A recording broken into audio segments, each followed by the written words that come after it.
আসসালামু আলাইকুম, doctor consultancy থেকে আমি আসাদুল্লাহ টিভি.বিডি ইউটিউব চ্যানেল থেকে আসাদুল্লাহ কনসালটেন্ট আছে তোমাদের সাথে এমবিবিএস ফোর্থ ইয়ার শেষ পর্যায়ে।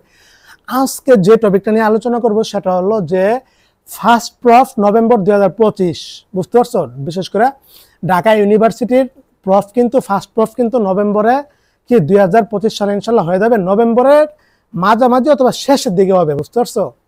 প্রফ মানে রেগুলার যে প্রফটা। তো তোমরা যারা এবার কি সেকেন্ড ইয়ারে আসো, মানে গত বছর মেডিকেল অ্যাডমিশনে ভর্তি হয়েছিল, এখন তোমরা সেকেন্ড ইয়ারে আসো, তোমাদের কিন্তু ফার্স্ট প্রফ উপস্থিত হয়ে গেছে। আর মাত্র আজকে অলরেডি আগস্টের 28 তারিখ, সেপ্টেম্বর, অক্টোবর, নভেম্বর, তোমার হাতে আর 2 থেকে 2.5 মাস সময় আছে প্রফের, বুঝতে পারছো?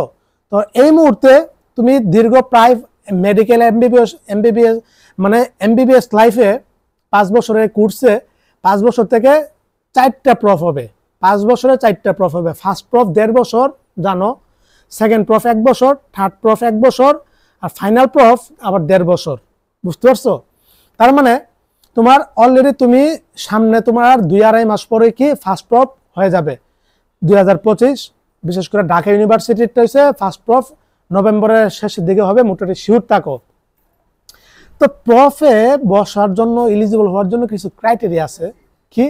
এক, তোমাকে প্রফে এলিজিবল লিস্ট প্রকাশ করে দিয়ে দিবে অলরেডি তোমাদের কিন্তু থার্ড টার্ম নিয়ে নিবে। থার্ড টার্ম কিন্তু তোমাদের শুরু হয়ে গেছে অথবা হবে কয়েকদিনের মধ্যে, বুঝতে পারছো? তো প্রফে এলিজিবল হওয়ার জন্য কয়েকটা ক্রাইটেরিয়া আছে। এক, 3টা টার্ম 1.5 বছরে first prof MBBS first second year 1.5 বছরে 3টা টার্ম পরীক্ষা। 3টা টার্ম পরীক্ষা এলিজিবল তোমার ক্লিয়ার না থাকলে, 3টা টার্ম ক্লিয়ার না থাকলে তোমাকে বসতে দিবে না, কোনো মতই দিবে না। 2, 75% অ্যাটেন্ডেন্স পার্সেন্টেজ যদি তোমার উপস্থিত না থাকে তোমাকে কোনোভাবে বসতে দিবে না। 3 হচ্ছে কলেজের সাথে লেনা দেনা পানা দেনা বিভিন্ন ফ্যাক্টর আছে, এগুলি বাস। এই কয়েকটা, এই 2টা যখন তোমার ক্লিয়ার থাকবে তখন তোমাকে এলিজিবল করবে, বুঝতে পারছো বিষয়টা? এখন তোমার সামনে থার্ড টার্ম, এখন তোমার পিছনে ফার্স্ট টার্ম আর সেকেন্ড টার্ম যদি সাপ্লি থেকে থাকে, যদি ফেল হয়ে থাকো, এখন থার্ড টার্ম সামনে, যদি থার্ড টার্মও তুমি ফেল করে ফেলো তাহলে তুমি কিন্তু আর ঘুরে দাঁড়াইতে পারবা না, এলিজিবল হবে না, প্রফে তুমি বসতে পারবা না, 6 মাস পিছিয়ে পড়বা, বুঝতে পারছো বিষয়টা? এখন আমার পরামর্শ কি, আমি কি পরামর্শ দিব? দেখো, সামনে তোমার থার্ড টার্ম, হেড নেক, মোটামুটি খুবই কঠিন একটা টার্ম। তো তোমার এখন হেড নেকটা তুমি ক্লিয়ার করে ফেলো। এটা ক্লিয়ার করলে তোমার একটা টার্ম ক্লিয়ার হয়ে গেল, তারপরে ফার্স্ট টার্ম আর সেকেন্ড টার্ম থাকলো, তখন তোমার 1 মাসের মতো সময় পাবা, তখন তুমি জান প্রাণ দিয়ে ফার্স্ট টার্ম আর সেকেন্ড টার্ম ক্লিয়ার করতে হবে। 3টা টার্ম ক্লিয়ার করলে তোমাকে এলিজিবল করবে। তাছাড়া যদি না করে হাত অফে দুইটা কান্নাকাটি করে যদি বসার চেষ্টা করবা। আর মেডিকেল কলেজ কিন্তু টার্ম ক্লিয়ার না থাকলে, 75% পার্সেন্টেজ না থাকলে কোনোভাবে ক্লিয়ার করবে না।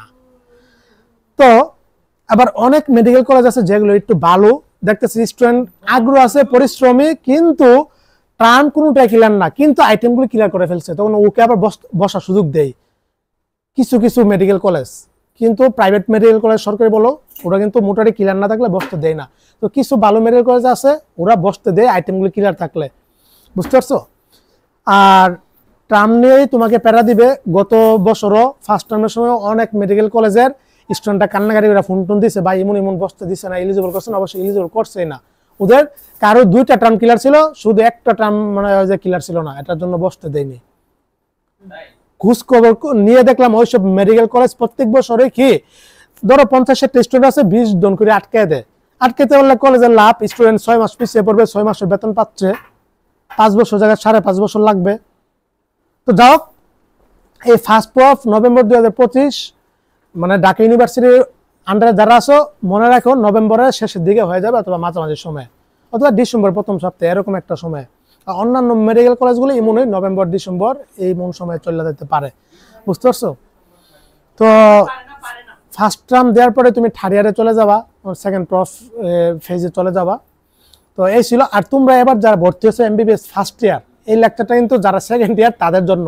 আর তোমরা যারা ভর্তি হয়েছে এই বছর, তোমাদের ফার্স্ট প্রফ হবে 2026 সালের নভেম্বর মাসে। তোমাদের আরো হাতে 1 বছর সময় আছে, মনে রাখো, বুঝতে পারছো? 1 বছর 2 মাসের মতো সময় আছে, বুঝতে পারছো? তো তারপরে তোমরা ফার্স্ট প্রফ দিবা কি এমবিবিএস ফার্স্ট প্রফ মানে দেওয়ার যোগ্যতা অর্জন করবা। তো এই ছিল, সবাই ভালো থাকো, সুস্থ থাকো, সবার জন্য অনেক অনেক শুভকামনা রইল। আর তোমরা প্রস্তুতি নাও, কিভাবে প্রস্তুতি নিবা পরবর্তীতে, হ্যাঁ এখন থেকে কিভাবে প্রস্তুতি নিবা, জাস্ট তুমি যে ইউনিভার্সিটির আন্ডারে শুধু ওই ইউনিভার্সিটির বিগত 4-5 বছর প্রশ্ন সলভ করবো, এখান থেকে 90% কমন পাবা হুবু। বুঝতে পারছো? সুন্দরভাবে একটা সিনেপস অথবা ম্যাট্রিক্স প্রশ্ন ব্যাংক কিনা প্রশ্ন ব্যাংকটা সলভ করো, অথবা গাইড আছে, গাইড থেকে তুমি ডিইউর প্রশ্নগুলি সলভ করো। তোমার যদি ঢাকা ইউনিভার্সিটির আন্ডার হয়ে থাকে তাহলে তুমি এনাফ, ঢাকা ইউনিভার্সিটির আন্ডার বাদে কোনো প্রশ্ন দিবে না। প্রফ পাস করা ইজি, কিন্তু প্রফে এলিজিবল হওয়া অনেক অনেক কঠিন, যেটা বলার ভাষা নাই। প্রফে বসা, যোগ্যতা অর্জন করা ইজি, এমনকি পাস করে ফেলবা বসতে পারলে, কিন্তু প্রফে এলিজিবল হওয়াটাই কঠিন, অনেক ক্রাইটেরিয়া, অনেক কষ্ট করা লাগে। সবার জন্য শুভকামনা রইল, সবাই ভালো থাকো, সুস্থ থাকো। আসসালামু আলাইকুম ওয়া রাহমাতুল্লাহি ওয়া বারাকাতুহু।